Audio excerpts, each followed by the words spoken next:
Hello everyone. Last class में हम लोगों ने फाइनल अकाउंट स्टार्ट करा था और कुछ बेसिक कॉन्सेप्ट देखा था हमने फाइनल अकाउंट्स का, कि फाइनल अकाउंट्स के अंदर क्या क्या अकाउंट और क्या स्टेटमेंट कौन सी बनती है। प्लस हमने एक फॉर्मूला देखा था COGS का, ग्रॉस प्रॉफिट का। आज हम लोग सबसे ज़्यादा इम्पॉर्टेंट पॉइंट जो है हमारे पास वो है एक्सपेंस का। आज हम लोग एक्सपेंस की कैटेगराइजेशन देखेंगे कि एक्सपेंस कितने कितने टाइप के होते हैं और उनमें डिफरेंस क्यों है ना। बात क्लियर? तो हमारे पास सबसे पहला जो डिफरेंस है, जो टाइप है, वो है दो। कौन से? एक तो है ऑपरेटिंग एक्सपेंस, ठीक है, और दूसरा है हमारे पास नॉन ऑपरेटिंग एक्सपेंस।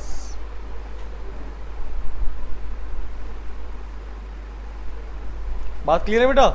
एक तो कौन सा है ऑपरेटिंग एक्सपेंस, दूसरा कौन सा है नॉन ऑपरेटिंग एक्सपेंस।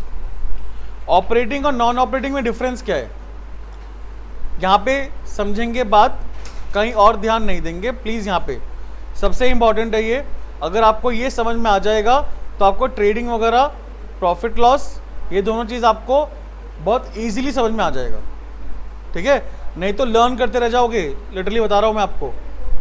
एक्सपेंस की कैटेगराइजेशन समझ लो, फाइनल अकाउंट्स आपके लिए हो जाएगा बहुत इजी। ऑपरेटिंग और नॉन ऑपरेटिंग में डिफरेंस क्या है? ऐसे एक्सपेंस जो मेरे बिजनेस के ऑपरेशंस में हेल्प करते हैं या जो बिजनेस चलाने में हेल्प करते हैं, उसे हम क्या बोलेंगे? ऑपरेटिंग एक्सपेंस बोलेंगे। क्या बोलेंगे बेटा? Operating expense. और ऐसे एक्सपेंस जो मेरे बिजनेस को चलाने में कोई हेल्प नहीं कर रहे, लेकिन वो बिजनेस का खर्चा है, बिजनेस का वो खर्चा है, लेकिन बिजनेस को चलाने में कोई हेल्प नहीं कर रहे, वो कौन सा खर्चा हुआ? नॉन ऑपरेटिंग एक्सपेंस हुआ। कौन सा एक्सपेंस हुआ? Non operating expense. बात क्लियर?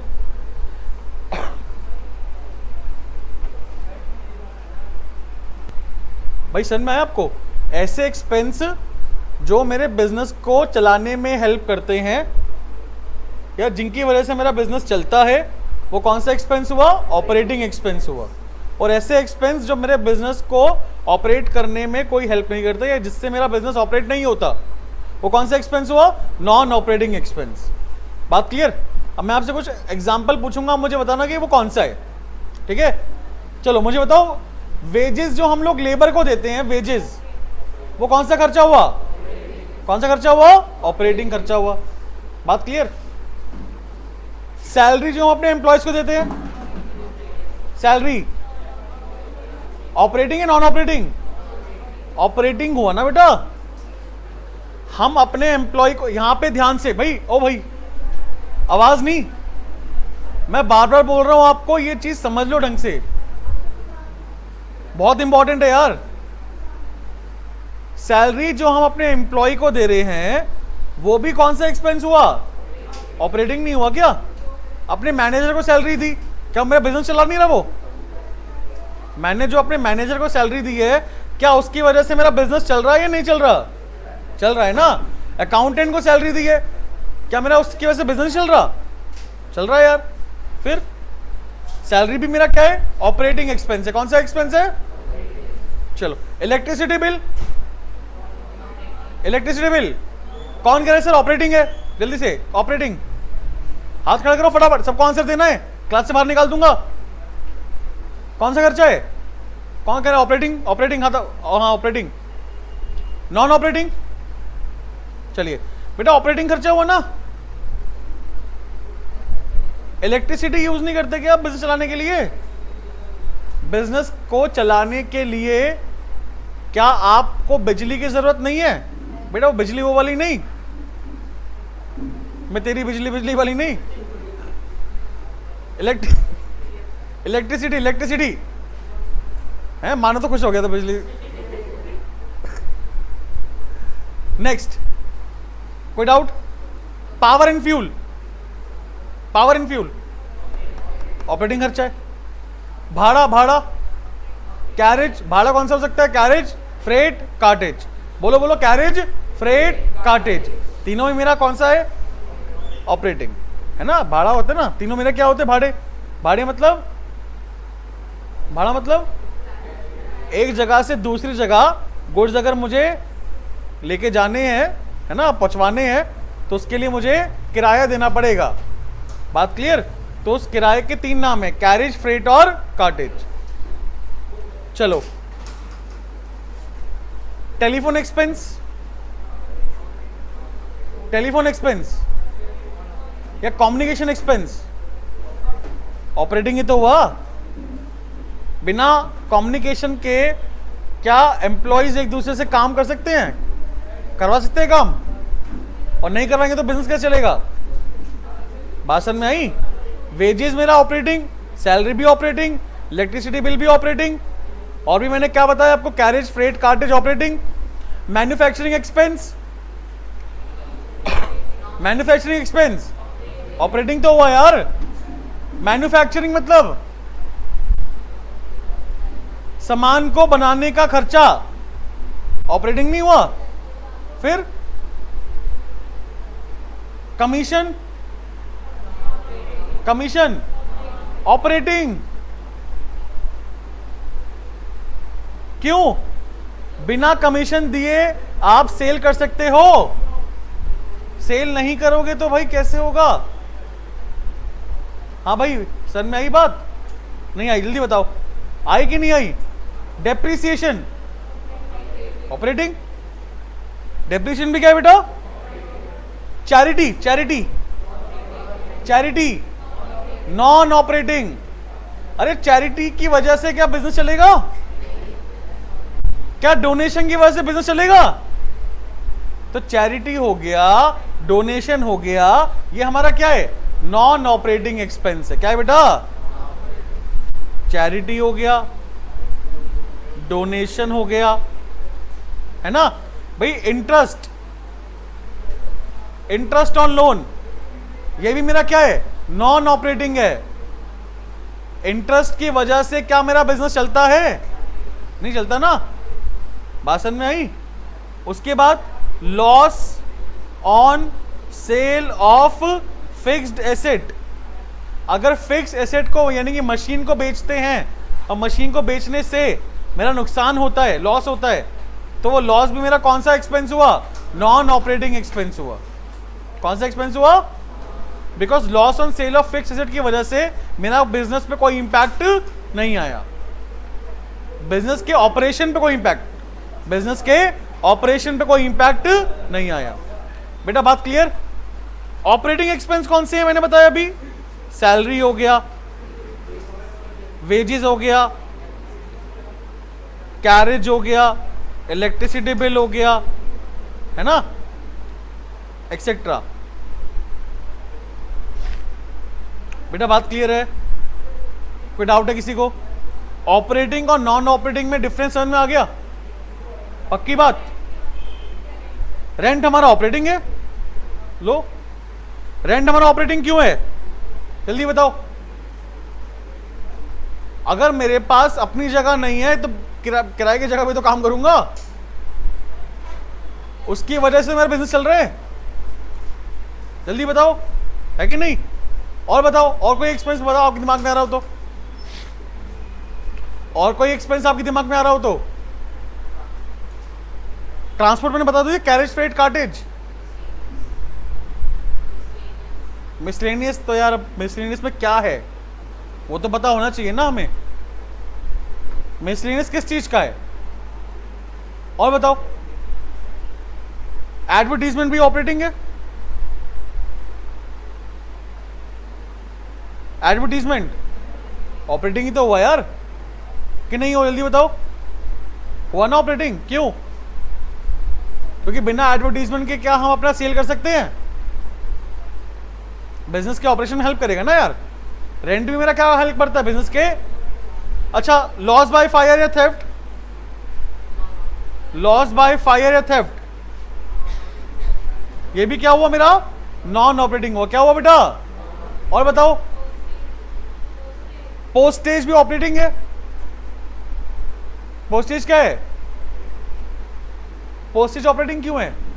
पोस्टेज का मतलब चिट्ठी वगैरह देनी होती है ना हमें, तो वो बिजनेस की चिट्ठी तो होती है या बाहर की चिट्ठी होती है? लव लेटर होना होता है, समझ आई बात? तो पोस्टेज भी क्या है मेरा?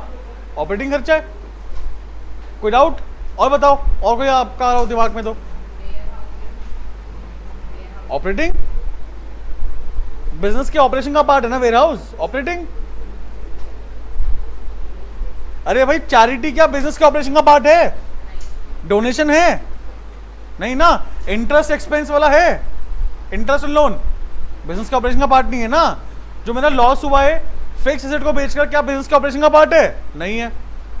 हाँ जी, जो मेरा लॉस हुआ है आग की वजह से या फिर थेफ्ट की वजह से, क्या ये बिजनेस के ऑपरेशन का पार्ट है? नहीं है। बात समझ में आई? कोई डाउट है तो बताओ। बैड डेट बिल्कुल ऑपरेटिंग है भाई। डेटर अगर मुझे पैसा नहीं देगा, वो डेटर किस चीज का पार्ट है? बिजनेस के ऑपरेशन का पार्ट है ना। मैंने सेल करा होगा तो डेटर मेरी इनकम नहीं है क्या? मेरी इनकम पे इफेक्ट नहीं आया? फिर सेल करने पे जो किस चीज का है ना, फिक्स्ड एसेट का। बात क्लियर है? कोई दिक्कत तो नहीं है? पक्की बात? ये कंपैरेटिवली इजी था। ऑपरेटिंग और नॉन ऑपरेटिंग में डिफरेंस जो है वो कंपैरेटिवली क्या है बेटा?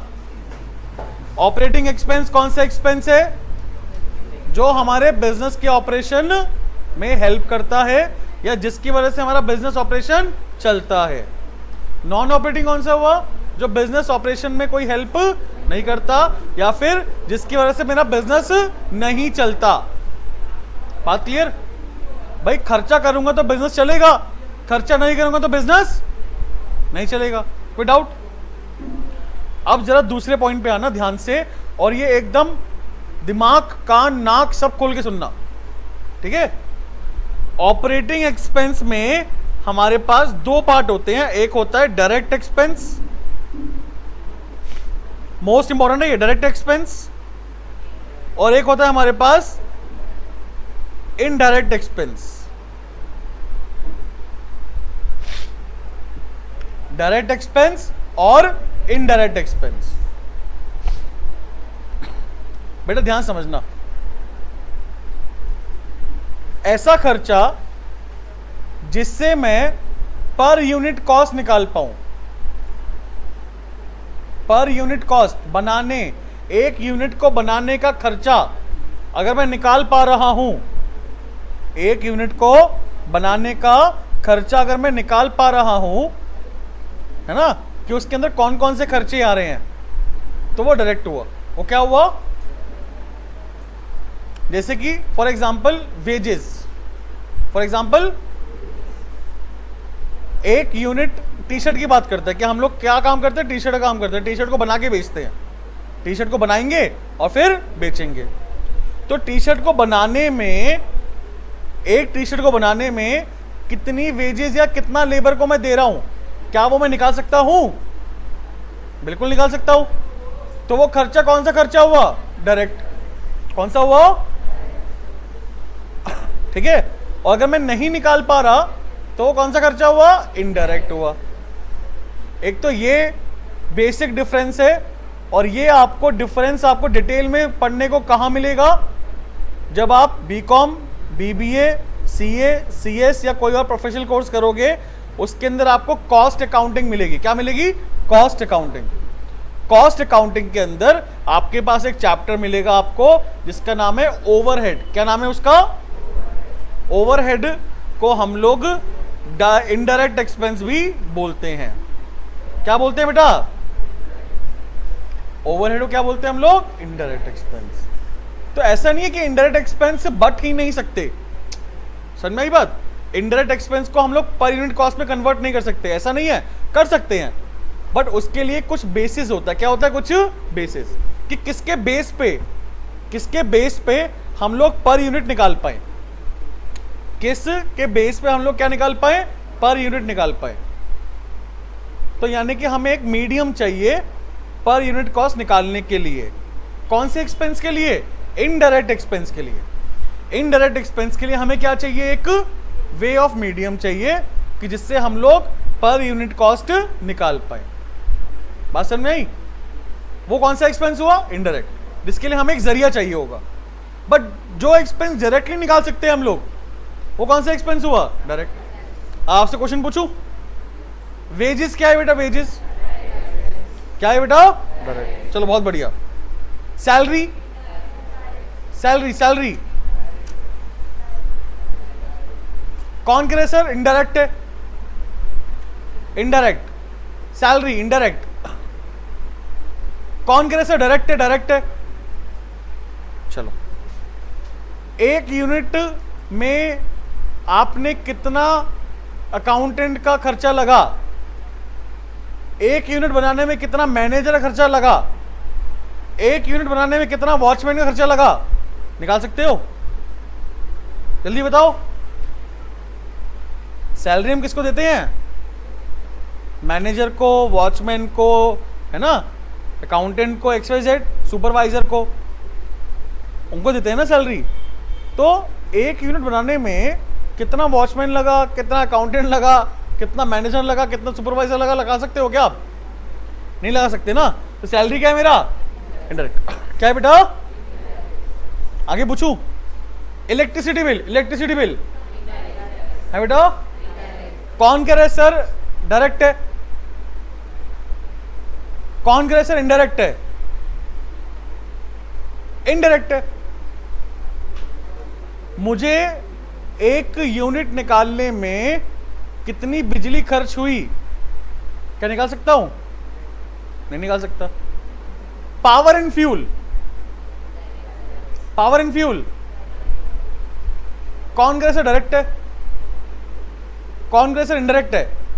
इनडायरेक्ट, इनडायरेक्ट, डायरेक्ट है। बिकॉज पावर फ्यूल का कनेक्शन डायरेक्ट किससे है? मशीन से, फैक्ट्री से। तो वहां पे हम निकाल सकते हैं आराम से। लेकिन इलेक्ट्रिसिटी किसका है? पूरे के पूरे बिजनेस ऑर्गेनाइजेशन का, पूरे के पूरे बिजनेस प्रेमाइसेस का, या फिर बोल लो किसका? ऑफिस का। समझ में आई बात? अच्छा, डायरेक्ट और इनडायरेक्ट में ना एक डिफरेंस और है। फैक्ट्री तक, फैक्ट्री तक कि जितने खर्चे हैं वो डायरेक्ट हैं। फैक्ट्री तक के जितने खर्चे हैं वो क्या है? डायरेक्ट। क्या है? क्योंकि आप पर यूनिट निकाल सकते हो। फैक्ट्री के बाहर जो भी खर्चा हो रहा है कौन सा है? वो इनडायरेक्ट। फैक्ट्री तक कोई खर्चा हो रहा है, वो खर्चा कौन सा होगा? डायरेक्ट। फैक्ट्री के बाहर इनडायरेक्ट। बात क्लियर? चलो, carriage freight cartage. Carriage freight cartage यानी कि भाड़ा, कौन सा खर्चा? Direct indirect? कौन कह रहा है सर? कह रहा है डायरेक्ट है। डायरेक्ट। कौन कह रहा है सर इनडायरेक्ट है? बेटा आंसर दो। बेटा कैरेज फ्रेट कार्टेज बोला मैंने, कैरेज फ्रेट कार्टेज। कौन कह रहा है सर डायरेक्ट है? कौन कह रहा है सर इनडायरेक्ट है? रटना नहीं है हमें। क्या है? डायरेक्ट है। क्या है बेटा? क्यों? क्योंकि फैक्ट्री तक का एक्सपेंस है ना। कौन सा एक्सपेंस है? पर यूनिट निकाल सकते हैं, पर यूनिट। बात क्लियर? एक ही जगह जाएगा, उससे क्या मतलब? मुझे जगह से मतलब थोड़ना है, मुझे तो किससे मतलब है कि कितना यूनिट मेरे पास आया है, चाहे कहीं से भी आया हो, और कितना खर्चा मैंने उस यूनिट को लाने में लगा है। कितने गुड्स मेरे पास आए हैं, चाहे कहीं से भी आए हो, और उन गुड्स को लाने में मैंने कितना खर्चा दिया है। मेरे को तो उससे मतलब है ना बेटा, मुझे प्लेस से थोड़ा मतलब है। शादरा है, चांदनी चौक से मंगाया 100 रुपए लगे, है ना। साउथ एक्स से मंगाया 200 लगे, गाजियाबाद से मंगाया 500 लगे, नागपुर से मंगाया 1000 रुपए लगे। क्या मतलब उससे मुझे? बात समझ आई? कोई दिक्कत तो नहीं? चलो और बताओ, मैन्युफैक्चरिंग एक्सपेंस कौन सा? डायरेक्ट। बहुत बढ़िया। मैन्युफैक्चरिंग डायरेक्ट है। चलो उसके बाद अगर हम बात करें रेंट, रेंट कौन कह रहा है सर डायरेक्ट है? डायरेक्ट, डायरेक्ट बेटा डायरेक्ट। मैंने क्या बोला? मैंने तो आपसे पूछा है रेंट, रेंट खाली रेंट, रेंट लिखा है। डायरेक्ट है इनडायरेक्ट है? कौन कैसे डायरेक्ट है, कौन कैसे इनडायरेक्ट है? इनडायरेक्ट है यार, बात क्लियर। लेकिन अगर लिखा है फैक्ट्री रेंट, क्या लिखा है बेटा? तो वो फैक्ट्री का रेंट है, उससे आप पर यूनिट निकाल सकते हो। लेकिन खाली रेंट लिखा हुआ है तो पूरे प्रीमाइसेस का होगा ना यार, उससे आप पर यूनिट कैसे निकालोगे? बात समझ में आई कि नहीं आई? जल्दी बताओ, कोई दिक्कत तो नहीं? तो डायरेक्ट एक्सपेंस कौन से होते हैं जिससे हम लोग पर यूनिट निकाल सकते हैं? या फिर हम देखो पर यूनिट कॉस्ट अगर हम निकाल सकते हैं वो कौन से हुए? डायरेक्ट। एक तो ये पॉइंट है हमारा। दूसरा क्या है? Up to factory, up to factory, factory तक के, फैक्ट्री तक के जो भी खर्चे हैं उसको हम क्या बोलेंगे?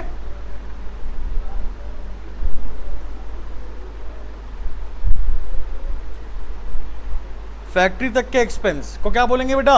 डायरेक्ट बोलेंगे। क्या बोलेंगे? डायरेक्ट। इनडायरेक्ट कौन से हुए?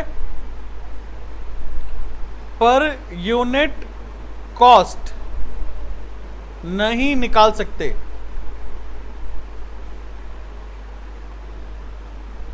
ठीक है? या फिर क्या बोल सकते हैं? फैक्ट्री के बाद के एक्सपेंस।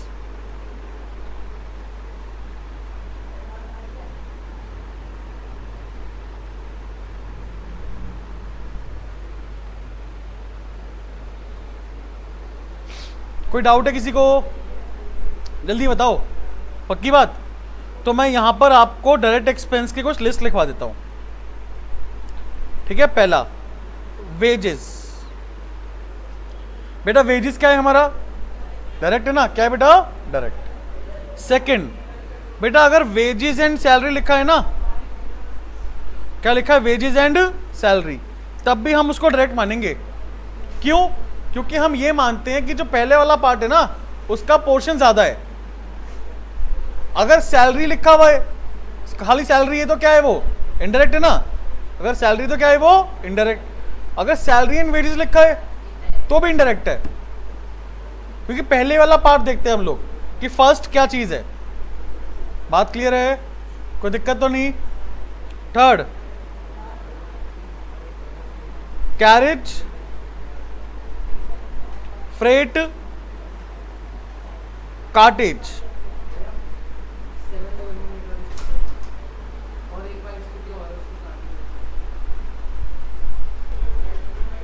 चलिए कैरेज, फ्रेट, कार्टेज, कोई डाउट? उसके बाद power and fuel, power and fuel. 7 manufacturing expense.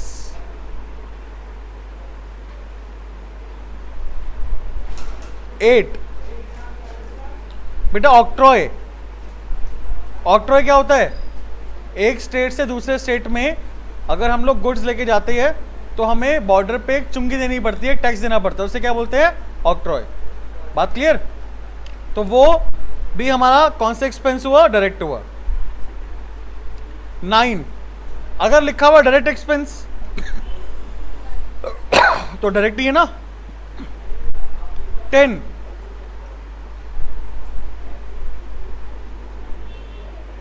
बेटा अगर किसी भी एक्सपेंस के आगे फैक्ट्री लिखा हुआ है, बेटा क्या लिखा हुआ है?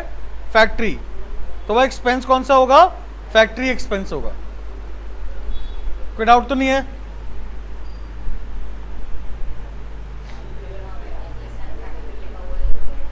ऑफिस एंड फैक्ट्री लिखा हुआ है तो भाई इनडायरेक्ट है ना। खाली फैक्ट्री लिखा है ना, खाली फैक्ट्री, तो वो कहां पे आएगा? डायरेक्ट में आएगा। कहां पे आएगा बेटा? डायरेक्ट में आएगा। कोई दिक्कत तो नहीं है? क्लियर है पॉइंट? अब एक दूसरी चीज सुनना भाई मेरी बात ध्यान से। डायरेक्ट एक्सपेंसेस जो हैं वो हमारे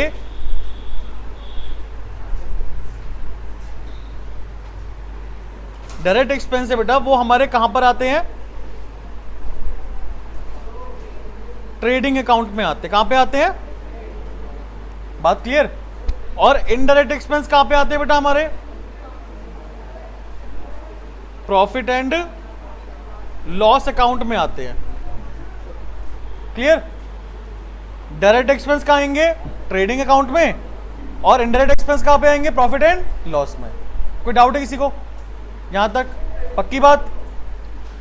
अच्छा, ये जो नॉन ऑपरेटिंग एक्सपेंस है, क्या इसके अंदर भी डायरेक्ट इनडायरेक्ट हो सकता है या फिर नहीं हो सकता? नॉन ऑपरेटिंग एक्सपेंस में क्या डायरेक्ट इनडायरेक्ट हो सकता है? पॉसिबल ही नहीं है ना। क्यों पॉसिबल नहीं है? नॉन ऑपरेटिंग एक्सपेंस कौन सा एक्सपेंस हुआ? जो बिजनेस के ऑपरेशन में हेल्प नहीं करता। करता है हेल्प? नहीं करता ना यार। अगर वो बिजनेस के ऑपरेशन में हेल्प नहीं करता तो पर यूनिट कहां से निकालूंगा? मेरे पास अगर कोई ऐसा एक्सपेंस ही नहीं है जो ऑपरेशन वाला एक्सपेंस है, तो उसका पर यूनिट कैसे निकालूंगा? मैं निकाल सकता हूं क्या? तो बेटा ये मेरा कौन सा एक्सपेंस हुआ? इनडायरेक्ट एक्सपेंस हुआ। कौन सा हुआ? Indirect expense. तो बेटा ये इनडायरेक्ट एक्सपेंस, नॉन ऑपरेटिंग के जो इनडायरेक्ट एक्सपेंस है, नॉन ऑपरेटिंग एक्सपेंस भी हमारा कहां पर आता है?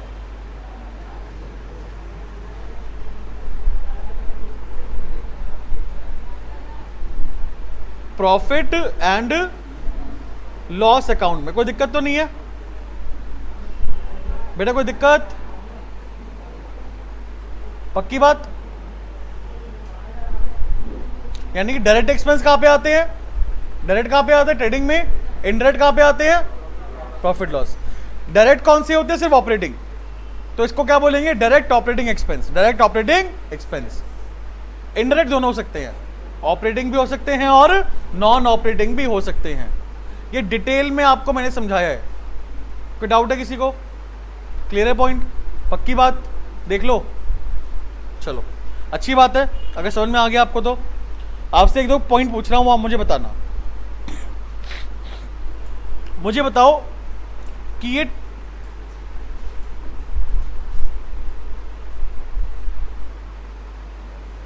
पहली बात, ट्रेडिंग अकाउंट का ट्रेडिंग एक्सपेंस कहां पे आएगा? ट्रेडिंग एक्सपेंस कहां पे आएगा? ट्रेडिंग अकाउंट में या प्रॉफिट लॉस अकाउंट में? अब आप ये बताओगे। डायरेक्ट इनडायरेक्ट नहीं बताओगे अब आप? ऑपरेटिंग नॉन ऑपरेटिंग नहीं बताओगे मुझे अब आप मुझे क्या बताओगे अब? कि कौन से अकाउंट में आएगा? या दोबारा समझा दूं? ट्रेडिंग में क्या आता है? सिर्फ और सिर्फ डायरेक्ट एक्सपेंस। क्या आता है? यानी कि आपको जो 1 से लेकर 10 तक मैंने बताए ना, यही एक्सपेंस जो है वो आपके कहां पे आएंगे? ट्रेडिंग में आएंगे। इसके अलावा कोई सा भी एक्सपेंस है कहां पे आएगा? प्रॉफिट एंड ट्रेडिंग एक्सपेंस कहां आएगा? जल्दी बताओ। ट्रेडिंग अकाउंट में या प्रॉफिट लॉस में? कौन कह रहा है ट्रेडिंग में आएगा? कौन कह रहा है प्रॉफिट लॉस में आएगा? बिल्कुल प्रॉफिट लॉस में आएगा।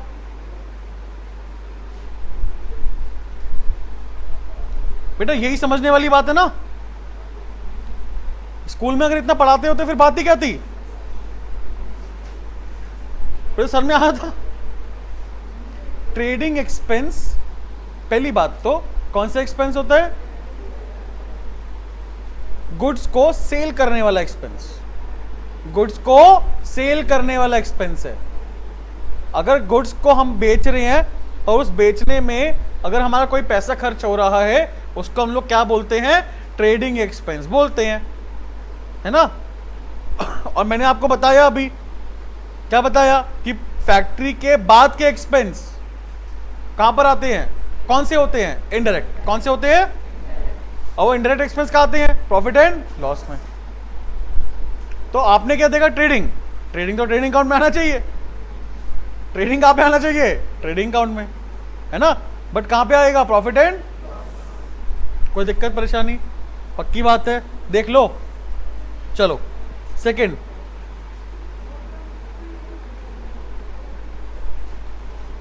Carriage. Carriage, carriage trading direct expense है ना, कहां पर आएगा? ट्रेडिंग अकाउंट में आएगा। तीसरा कैरेज इनवर्ड। पहली बात तो इनवर्ड होता क्या है, इनवर्ड और आउटवर्ड। मैं अभी आपको दो चीज लिखवा रहा हूं, एक तो कैरेज इनवर्ड और एक कैरेज आउटवर्ड। खरीदते टाइम, गुड्स को खरीदते टाइम अगर हमने भाड़ा पे करा, गुड्स को खरीदते टाइम अलग अलग बिठा दूंगा, बाहर भी बिठा सकता हूं।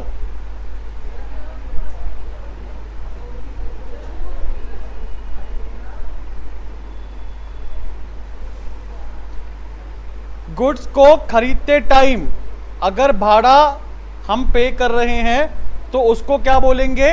Carriage inward. और बेचते टाइम अगर भाड़ा पे कर रहे हैं तो क्या बोलेंगे? Carriage outward. बात समझ में आई? तो आप मुझे बताओ कि कैरेज इनवर्ड जो है वो आपका डायरेक्ट है इनडायरेक्ट है? कौन सा एक्सपेंस है? डायरेक्ट। तो कहां पर आएगा? ट्रेडिंग अकाउंट में आएगा। बात क्लियर? और गुड्स को बेचते टाइम अगर भाड़ा पे कर रहे हैं तो वो कहां पे आएगा? प्रॉफिट एंड लॉस अकाउंट में आएगा। कोई डाउट है? पक्की बात? देख लो। तो यहां पर ना हमारे पास खाली कैरेज, फ्रेट और कार्टेज लिखा है तो भी ट्रेडिंग में आएगा। अगर इसके साथ लिखा हुआ है क्या? इनवर्ड, तो भी कहां पर आएगा? ट्रेडिंग में आएगा। क्यों? क्योंकि भाड़ा हमेशा हम लोग ये मतलब ट्रांसपोर्ट एक्सपेंस हमेशा हम लोग ये अज्यूम करते हैं कि हमने कब पे करा होगा? जब हमने खरीदा होगा। जब हमने गुड्स को खरीदा होगा तभी हम क्या करते हैं? भाड़ा पे करते हैं। 99% केसेस के अंदर, कुछ ही परसेंट केसेस के अंदर भाड़ा कौन पे करता है? सेलर। कौन पे करता है? आपने आज टीवी चाहिए आपको या एसी चाहिए, आप नियर बाय कोई मार्केट में गए, वहां पे आपने टीवी खरीद लिया, वो कहेगा ले जाओ। वो क्या कर देगा आपके लिए? एक रेडी करवा देगा, आपको रिक्शा करवा देगा, है ना? बट क्या उस रिक्शा का पैसे वो देगा या आप दोगे? हम ही तो देंगे ना। अब आप महीने का राशन लाते हो घर का, है ना, उसके लिए आपको रिक्शा चाहिए होती है एक। समझ में आई बात? तो आपने क्या करा? जनरल स्टोर पे गए, डिपार्टमेंटल स्टोर पे गए, आपने सामान खरीद लिया, 2-3 कट्टे हो गए आपके महीने के राशन के, तो क्या वो दुकानदार देगा? तो इसलिए ट्रांसपोर्ट एक्सपेंस यानी कि भाड़ा जो है वो क्या मानते हैं हम लोग कि खरीदते टाइम परचेजर ही पे करता है। कौन पे करता है? परचेजर। सेलर पे नहीं करता। तो खाली कैरेज, खाली फ्रेट या खाली कार्टेज लिखा हुआ है तो क्या मानेंगे? इनवर्ड मानेंगे। क्या मानेंगे? इनवर्ड। इनवर्ड लिखा है तो भी मानेंगे। आउटवर्ड के लिए स्पेसिफिकली गिवन होना चाहिए कि ये क्या है? आउटवर्ड है। क्या है बेटा? आउटवर्ड। नई बात समझ में आई? पक्की बात? देख लो, आपको लास्ट क्लास में मैंने यहां पर 2 फॉर्मूले लिखवाए थे, कॉस्ट ऑफ गुड्स सोल्ड का और ग्रॉस प्रॉफिट या ग्रॉस लॉस का। ये दोनों फॉर्मूले से हम लोग यहां पर अभी क्या बनाएंगे? ट्रेडिंग अकाउंट बनाएंगे। क्या बनाएंगे बेटा? इससे पहले मैंने आपको बताया था कि भाई ट्रेडिंग अकाउंट के बाद क्या बनता है? Profit loss. ट्रेडिंग अकाउंट का आंसर क्या आता है? हाँ जी, ट्रेडिंग अकाउंट का आंसर क्या आता है? ग्रॉस प्रॉफिट या ग्रॉस लॉस। और प्रॉफिट लॉस का आंसर क्या आता है? नेट प्रॉफिट या नेट लॉस, है ना? कैसे? सोचो एक बारी। जो मैंने सामान बेचा, सेल करी, मैंने सेल करी 2 लाख रुपए की, वो सेल करने से, है ना, जितने कुछ मैंने सेल करे हैं उसकी कॉस्ट वैल्यू 1.5 लाख है। क्या है बेटा? 2 लाख की सेल, 1.5 लाख की कॉस्ट वैल्यू, तो 50,000 रुपए मेरा क्या निकला? Gross profit. क्या निकला? उसमें से फिर हम लोग बाकी के सारे एक्सपेंस माइनस करेंगे तो क्या निकल जाएगा? नेट प्रॉफिट निकल जाएगा। अब कॉस्ट की बात करें तो यानी कि कॉस्ट मतलब कॉस्ट ऑफ गुड्स, जल्दी बोलो, कॉस्ट ऑफ गुड्स मुंह से बोलो, मुंह से। कॉस्ट ऑफ गुड्स, आवाज नहीं आई, मैं बार बार नहीं बोलूंगा बोलने के लिए। Cost of goods sold, COGS, उसका फॉर्मूला क्या था? Opening stock plus net purchase plus, आ गए डायरेक्ट एक्सपेंस, आ गए नहीं आ गए? तो जो हमारे पास ये लिस्ट थी 1 से लेके 10 तक की, वो सारे एक्सपेंस कौन से एक्सपेंस हैं? डायरेक्ट है। कौन से हैं? बात क्लियर? और उसको हमें अपने गुड्स की कॉस्ट वैल्यू में ऐड करना है। क्या करना है बेटा? गुड्स की कॉस्ट वैल्यू में ऐड करना है। बात क्लियर? तो ट्रेडिंग अकाउंट का फॉर्मेट कैसे बनेगा देखो एक बारी।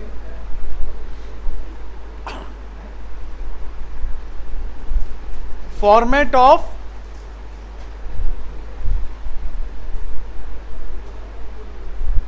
ट्रेडिंग अकाउंट,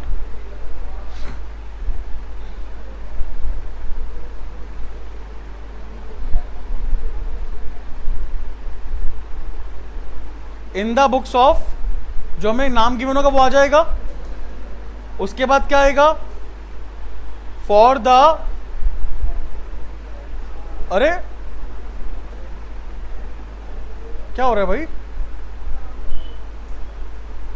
क्लास के बीच में पूछना जरूरी है दोनों को?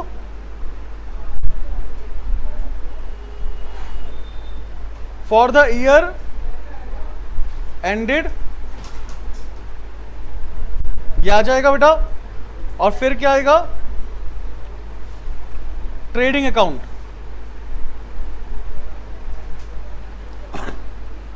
समझ में आई बात?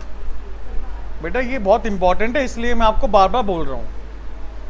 रेक्टिफिकेशन का हमने कॉन्सेप्ट देखा, क्वेश्चंस करे हम लोगों ने, आप लोग थोड़ी बहुत बातचीत करे थे, कोई दिक्कत नहीं थी। अभी आप कॉन्सेप्ट नहीं समझ लो यार। कॉन्सेप्ट जब भी समझा रहा हूं तो एकदम आपका दिमाग यहां पे होना चाहिए। अगर आप कॉन्सेप्ट नहीं समझ पाओगे तो क्वेश्चंस कैसे करोगे बताओ?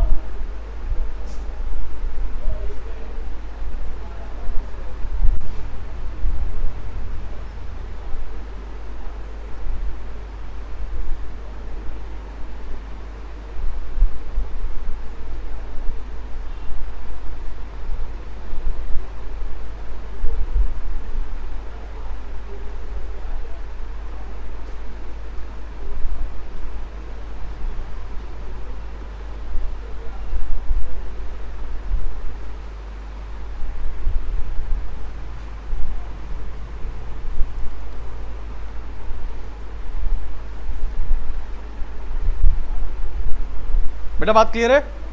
तो हम लोग सबसे पहले क्या लिखेंगे? इन द बुक्स ऑफ, उसके बाद क्या लिखेंगे? For the year ended. बेटा फॉर द ईयर एंडेड का मतलब क्या, कोई बताएगा मुझे? फॉर द ईयर एंडेड का मतलब?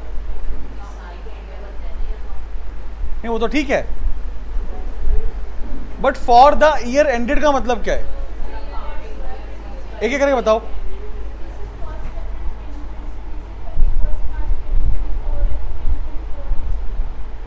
नहीं,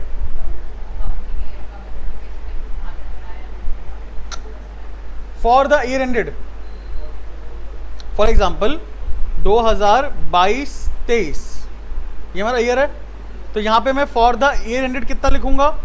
31 मार्च, 31 मार्च 2023। मैं आपसे क्वेश्चन ये पूछ रहा हूं कि फॉर द ईयर एंडेड का मतलब क्या है?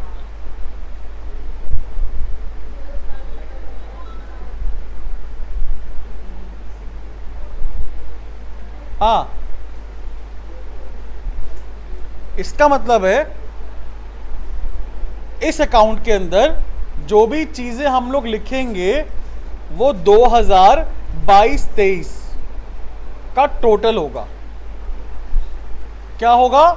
2022-23 का टोटल, यानी कि 1 अप्रैल 2022 से लेकर 31 मार्च 2023 तक जितनी भी मैंने सेल करी है पूरे साल में, वो टोटल यहां पे लिखेंगे हम लोग। जितना भी मैंने परचेज करा है पूरे साल में, वो टोटल यहां पे लिखेंगे हम लोग।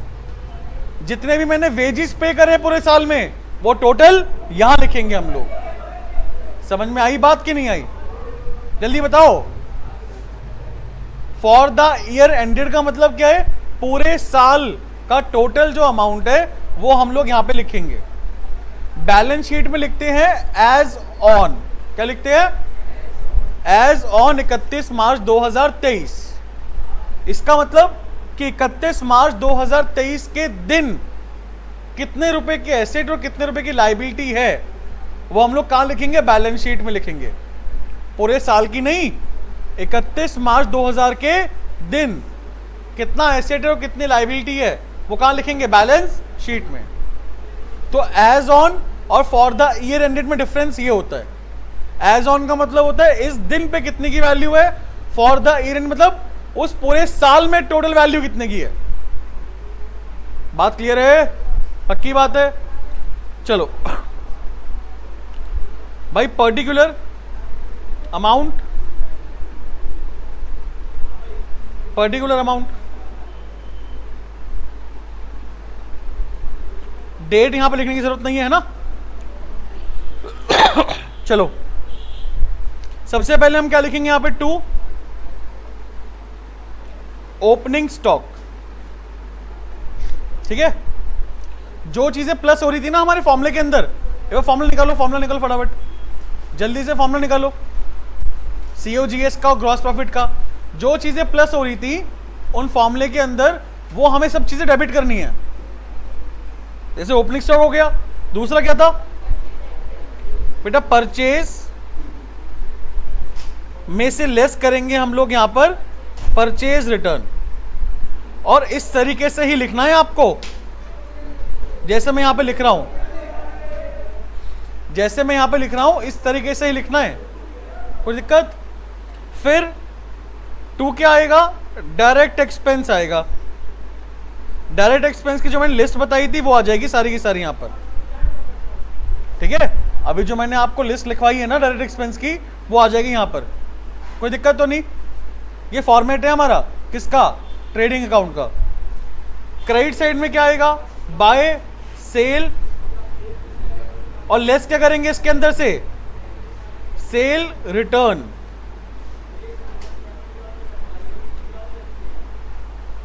बात क्लियर? और फिर लास्ट में क्या लिखेंगे? By closing stock.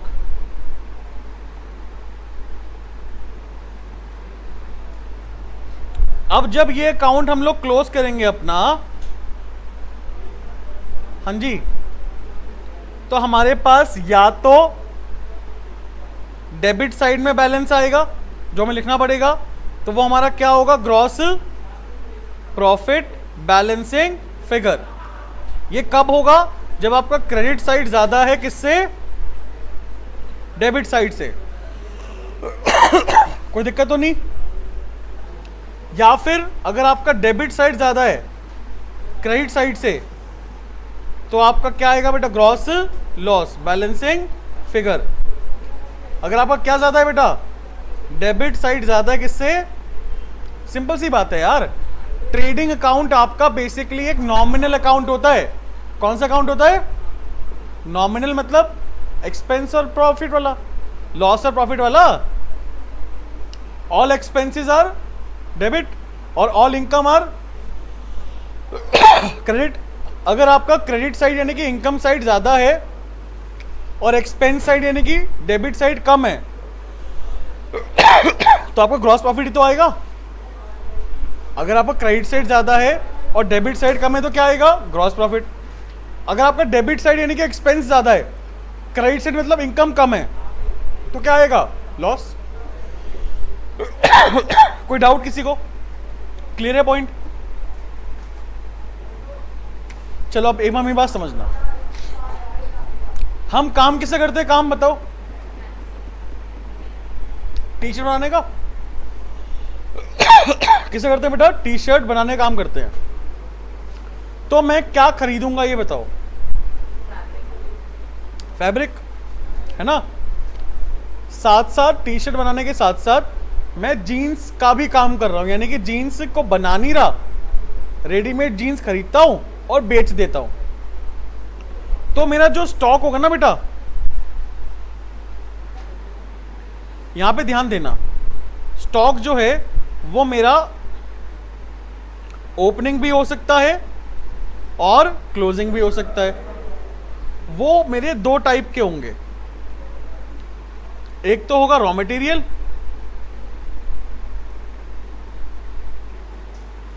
और एक होगा फिनिश्ड गुड्स। हो सकता है कि नहीं हो सकता? फैब्रिक लिया मैंने, क्या फैब्रिक पूरा यूज कर लूंगा? उसका भी स्टॉक बच सकता है ना। टी शर्ट बना ली, क्या वो सारी बिक गई? उसका भी क्या हो सकता है? स्टॉक। कोई दिक्कत? बात क्लियर? एक चीज का स्टॉक और हो सकता है, उसको बोलेंगे हम लोग work in progress. Work in, लेकिन सुनो, एक भी रुको, ये बताता हूं अभी आपको थोड़ी देर में। सबसे पहली बात मैं जो आपसे कर रहा था वो ये था कि हम जो परचेज करेंगे वो किसका करेंगे? रॉ मटेरियल का। किससे करेंगे बेटा? बात क्लियर? और सेल किससे करते हैं हम लोग? हाँ जी, सेल किसे करते हैं? फिनिश्ड गुड्स का हम लोग क्या करते हैं बेटा? सेल करते हैं। बात क्लियर? लेकिन ऐसा हो सकता है कि मैं यहां पर रेडीमेड का काम भी कर रहा हूं। रेडीमेड और ट्रेडिंग का काम भी कर रहा हूं। बना बनाए सामान बेच रहा हूं, कभी खरीद के बेच रहा हूं। बना बनाए सामान खरीद रहा हूं, उसके बाद बेच रहा हूं। तो मेरे पास यहां पर मैं परचेज फिनिश गुड्स भी कर सकता हूं।